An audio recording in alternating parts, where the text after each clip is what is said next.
Hey there, I'm producer Ivan Katz on Penny Lane. And there's a lot to see here. I'm going to show it all to you. So smash that like button, subscribe, and let's get started right away. Here we see a sculpture of John Lennon, and behind is the, there is a shelter in a roundabout. And right now, a pretty nurse is not selling poppies from a tray, but there is a sculpture of John Lennon here. It says Imagine. And he's just sitting right there across from where Paul and John used to meet at that shelter. They live about 1.7 miles from here. And they would basically just meet up and then go downtown into Liverpool and hang out and maybe write some music. Who knows? But they just hung out, and that was the start of it all. And then sadly, very cool peace sign here, and very cool sculpture of John Lennon, as I said. But sadly, apparently the sculpture passed away earlier this year, I believe. And, oh well, it is a great statue, though. There's even the Penny Lane. It's a pub, of course, right here on Penny Lane. I'll show you some other stuff here in a second, but there is a lot of Beatles art up and down Penny Lane, so we'll check out some of that too. Very, very cool. And I'll share some Beatles stories with you as well. Looks like they tried to make a pub out of this. Sgt. Pepper's, maybe back in the day a little bit, but definitely closed down. It was called the Sgt. Pepper Bistro. Another place that's closed down is Tony Slavin's barbershop here. Yes, that's right. The barber shaves another customer. This is the one. And John and Paul did get their haircut there. Used to be flats upstairs where it says ladies salon up there in the windows. So yeah, now it's a bit of a taxi stand. But yeah, back then it was really a big part of their life. Like I said, they would meet here and they would spend a lot of time right around here. That's where Penny Lane, the song, came from, 1967. Inside the barbershop, you can see they had a Beatles theme going on there, and you could buy memorabilia and that sort of thing. So, sad to see it closed right now, but nice to see it's still a barbershop, or at least it recently was anyway. And on the door it says, City of Liverpool, John Lennon Drive. How cool is that? So there you go, a barber shaves another customer. And the shelter in the middle of the roundabout. And the famous Penny Lane sign here. And the Penny Lane pub, like I told you earlier. And on the Penny Lane pub, they have the lyrics to the song, which is very cool. Each verse right here. See it there?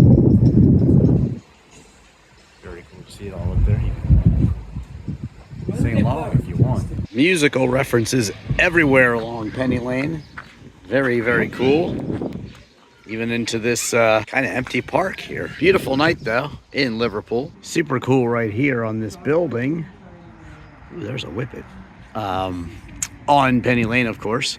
And you can see, it says Paul Curtis. I guess he did this, but that's an early picture of Paul and John with his Rickenbacker. Very cool to see that. You had special knobs and things on that. I have a copy of that guitar, and I play I Want to Hold Your Hand on it on YouTube. That's pretty cool. And then look, this playground has a yellow submarine and a bunch of other Beatles stuff going on behind it.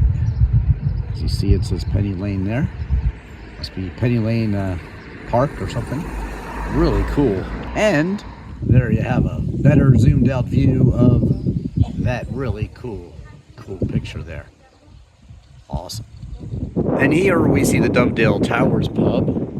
And look at this. All the people that come and go stop and say hello. So cool. It's a very tranquil evening here on Penny Lane tonight. Very, very cool. And it's kind of a nice street, isn't it? Well, if you want to know where Eleanor Rigby is buried, then you're watching the right video, because it's right near here. But actually, hold on, because I'm going to show you something really amazing over this way in a bit. But right now, let's go see Eleanor. Eleanor Rigby died in the church and was buried along with her name. John Rigby, her husband, and also Francis, and also Eleanor.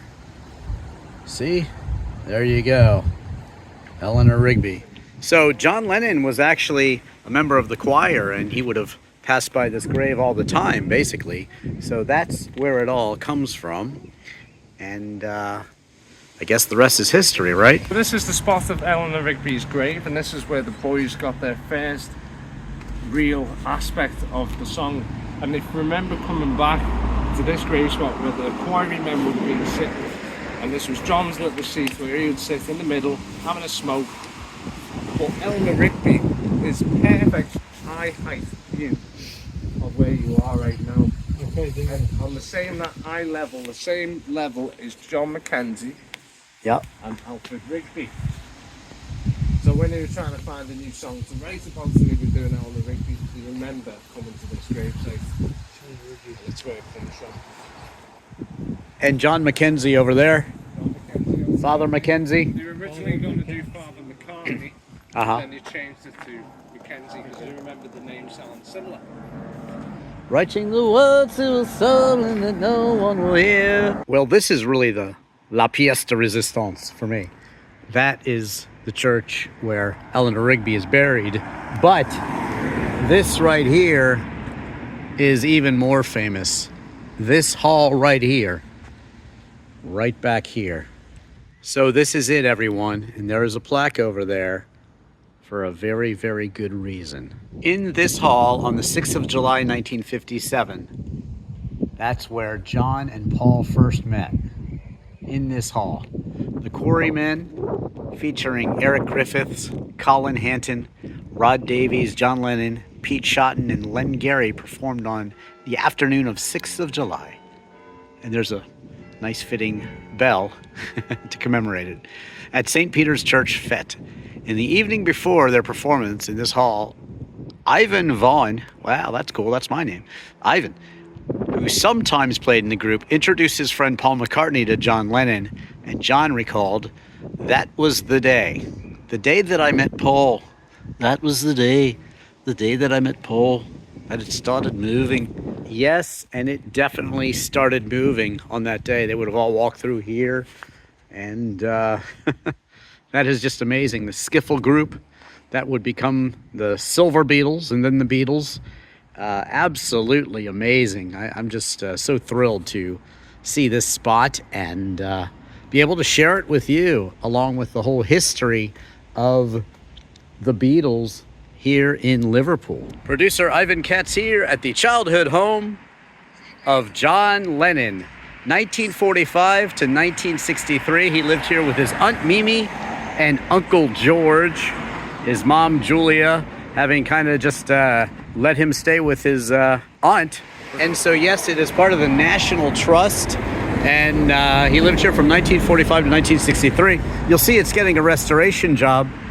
Basically, Yoko Ono bought this in, I believe the year was 1995 when it first became available. She didn't want people to be, you know, making it sort of a bidding war, or, you know, having anybody out of the sort of the family control. So she put it in the control of the National Trust. She bought it and donated it to them. But this is where John Lennon and Paul McCartney would have written some of their earliest songs. And the kitchen is being restored to the way it looked back then. If you want to go to Paul McCartney's house, well, you go through the golf course back here and then wandering all down. So, you know, as the crow flies, it's probably this way. It's a 26-minute walk from here. So they would have walked back and forth from each other's houses, and it's really amazing to see it here. To add some perspective, it's really on a main street here. Menlove is the street, and looks like the house right next to it sold. And you have to gain access through the National Trust if you want to get inside and see it. But this is it. in all its glory, 1945 to 1963. So that's when John Lennon lived here. Very, very cool. And just another great part of the Liverpool Beatles scene here. So nice to see it finally. Absolutely amazing. 20 Forthland Road here in Liverpool, England. Better known as, yes, Paul McCartney's childhood home. His family bought this house, or moved into this house in 1955. And so he was here, he lived here during the really Beatlemania period, the height of the Beatles' fame. And interesting story told by the Magical Mystery Tour guide. He was actually born in this cream house in the corner, and he said his mom really witnessed the whole Beatles really craze here in Liverpool, and he actually became a member of a Beatles band, and he was over there and he was talking to Paul McCartney about it, and he said, "Hey Paul, you know, I grew up right near your house." So that's kind of cool story by him. And yeah, here it was a musical family. There's a tour. The Magical Mystery Tour is here right now, actually, so I'm trying to be a little quiet, but yeah, it was a musical home, and this is where the birthplace of the Beatles is, according to the National Trust in England here, Liverpool specifically. There's the plaque. Very, very cool. Okay folks, so this is 20 Forthland Road. This is the proud family home, as it says on the sign here, of Paul McCartney and his family. They lived here from 1955 to 1964, so for 9 years. So the height of Beatlemania, you've just been on the Ed Sullivan show over in America, conquering the world. And Paul comes back and he's still living in this house. So this is Paul McCartney's house in St. John's Wood. Apparently it's valued at $20 million recently, 20 million pounds actually. So that's more like $26 million US style. He wrote Blackbird here with a little help from my friends. And yeah, he's often seen around the area. He's here pretty frequently. Apparently Rihanna lives 2 houses over. So she lives in the next house. And then all the way at the end there, that's where Keith Richards, the Rolling Stones, sorry. I believe the house is white. You can kind of see it there. Maybe I'll go over there. But there you go. Paul McCartney's house, where he famously played a song that he had just written up on the windowsill called Blackbird, because all of the Beatles addicts who were out here on the street, he said, if you go away, will you go away if I play a song? So he played them Blackbird, and they all went away. There you go. Very famous house here in St. John's Wood in London, UK. Well, this next part of the video is absolutely amazing. I actually got to see a real Beatle. Not at a concert. Nope. You'll see in a second. Anyway, this is my John Lennon copy. I review this guitar, and I play I Want to Hold Your Hand on it as well, where I play all the instruments. So check that out. Check out all my guitar reviews and all the videos where I play all the instruments, like Hotel California and that sort of thing. Smash that like button and subscribe if you already haven't. That would be nice. But anyway, I was at Paul McCartney's house in London, St. John's Wood area, and you know, I was there, and this was approximately a week after the video I just shot. And so I was there, friend and I, and we're quite hungry. And so, you know, we were getting ready to leave because it was just like, oh, I'm really hungry. But something told me, don't leave yet. I just had that feeling. And within 3 minutes, out comes Paul McCartney from his house right in front of me. It was so amazing. Not great video because I was so excited, but absolutely amazing to be that close to a real Beatle, Paul McCartney. You can imagine it was a bit starstruck. Celebrities, of course, are just people, but it was Paul McCartney. Anyway, this is what it looked like.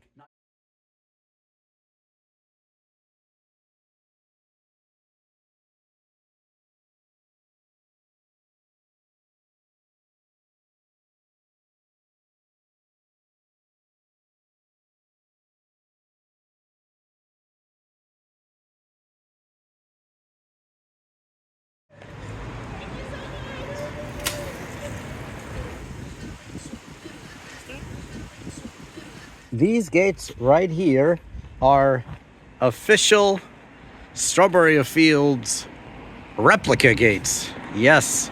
See? Here we are, Strawberry Fields. It's a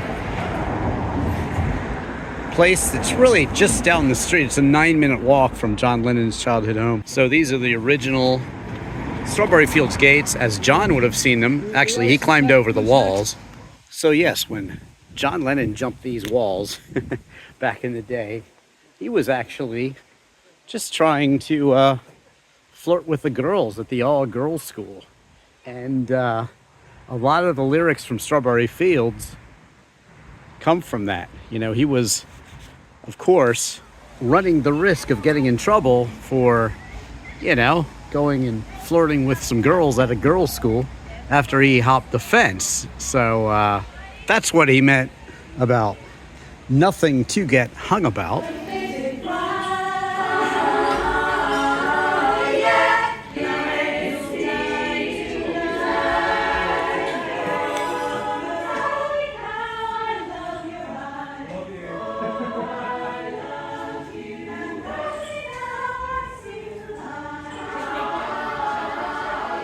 So this is what Strawberry Fields has kind of turned into now. It's a bit of a touristy destination, and you can get some very cool Beatles swag in there, which is nice. And this is what it would look like back when John was sneaking in, and he actually snuck in with the Quarrymen.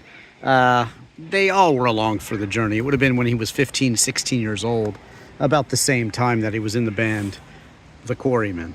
So these are actually the original gates that were at the school, and these were the ones that John Lennon would have seen. So that's pretty cool. There's a lot of graffiti on them, so you can kind of tell they're original. The ones at the front are a reproduction, but really, really cool story here at Strawberry Fields, even though the original school is gone. It's John Lennon looking at us in the screen in the back there, and he's playing the actual piano where he wrote Imagine. And this actually was donated by George Michael, who owned it. His estate donated it. And so what an amazing story. Here it is right here. This is the Steinway Model Z upright piano that John Lennon used for both the composition and recording of Imagine. It was kept in a recording studio of his house, Tittenhurst Park, near Ascot. The video of this song pictures John Lennon in the famous white room of the house playing a white Steinway grand piano. That piano has also become known as the Imagine piano, but this upright was bought by the late George Michael in 2000 and has kindly been lent to Strawberry Fields by his estate. So that's really cool. I thought it was the white one too, but no, it's actually this one. So this is a whole room of John Lennon, and you know, George Michael had the piano too, so that's pretty cool also. But simply amazing that this is the actual piano that Imagine was recorded on. Wow, imagine how much that would sell for at auction. It would be pretty insane, actually, I think. Lots of other Beatles displays in here, of course. So this is Strawberry Fields inside, and you have a lot of stuff going on, including this great John Lennon video of him basically approaching and getting ready to play the piano. So that's really cool. Let's see what other interesting information we can find here.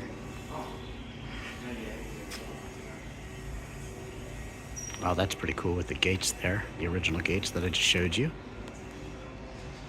So cool to see Lennon's eyes and family pictures and such back there. You can't really hear what Paul's saying, but it's basically a timeline here. They've got Abraham Lincoln there, and should have a childhood. This is a timeline of, I guess, Strawberry Fields too, and maybe some people who lived it. 1950s Strawberry Field. 53, it began to admit boys. Huh? Didn't know that.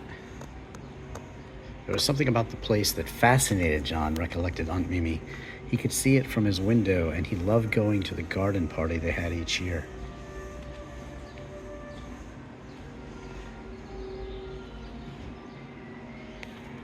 Or maybe he was just fascinated with the birds.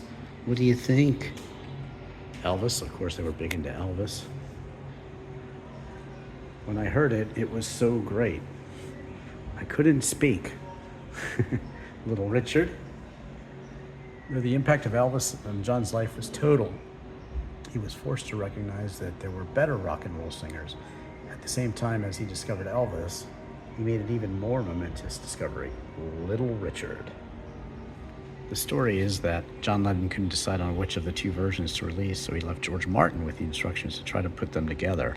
Martin was flabbergasted. They were in different keys and different tempos, but he found that by speeding up the first part of slowing down the second, you can make the two roughly match. The magical mystery edit occurs at exactly 59 seconds in between the words, "Let me take you down, 'cause I'm going to strawberry fields."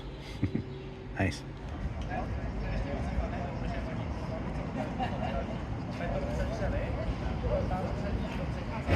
Well, here it is. I'll have to scream. It's the original entrance to the Cavern Club. Yes, this is where the Beatles used to play, down here in Liverpool. Here they are playing there back in the day. And they got very popular once word got out. Club reopened in 1984. This is Cilla Black. She worked in the cloakroom there, and it's quite the scene here. Loud live music everywhere, and it seems like the clubs are just competing, and nobody's winning. I'll tell you that much. Nobody's winning. Nobody is winning. They're probably working on something in there. It's such a big tourist attraction that they just have to be. There's a Beatles store here too. They're just closing down for the day.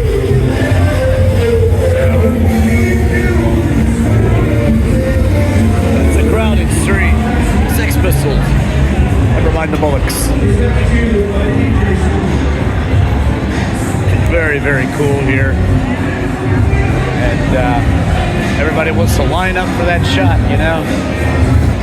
Really cool what they have up here. They got the Who. They've got the Ramones, the Blue Meanies, and that's all the animations from the Yellow Submarine. Apparently the Cavern Walks Hotel is coming soon. Cool tribute to George Martin here. Sir George Martin.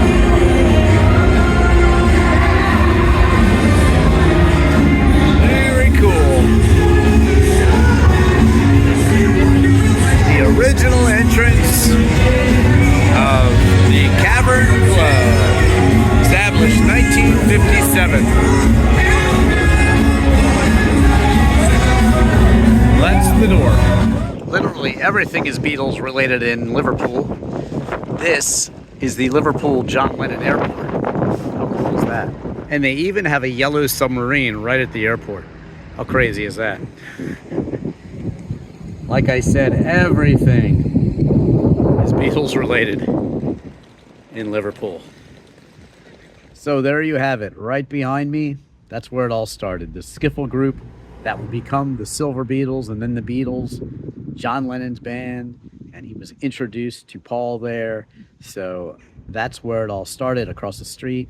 Eleanor Rigby. I hope you've enjoyed this video as much as I've enjoyed bringing it to you. Smash that like button and subscribe. Check out all my other pop culture videos. You've got Andy Warhol's life in Pittsburgh, Jim Morrison's life and death in Paris, also his life in Alexandria, Virginia, and where he wrote People Are Strange in Love Street in Los Angeles, California. And I might even have a new Doors in LA video coming up soon, so look out for that. But also U2 in Dublin and the Smiths in Manchester, with the amazing Safford Lads Club. Check those out. Watch my Real Poker and Real Reality documentaries. If you like cars, search Drivin' Ivan and any car and you will find it. And also check out my music videos for my original music videos, and also my covers, lots of Beatles covers. I have a copy of John Lennon's guitar, and I play I Wanna Hold Your Hand. And that's a pretty good, faithful, exact copy of John Lennon's guitar, so check that one out. And also, check out my Down, Down, Down original music video, my Free Your Mind music video. And again, thank you so much for watching. I'm producer Ivan Katz.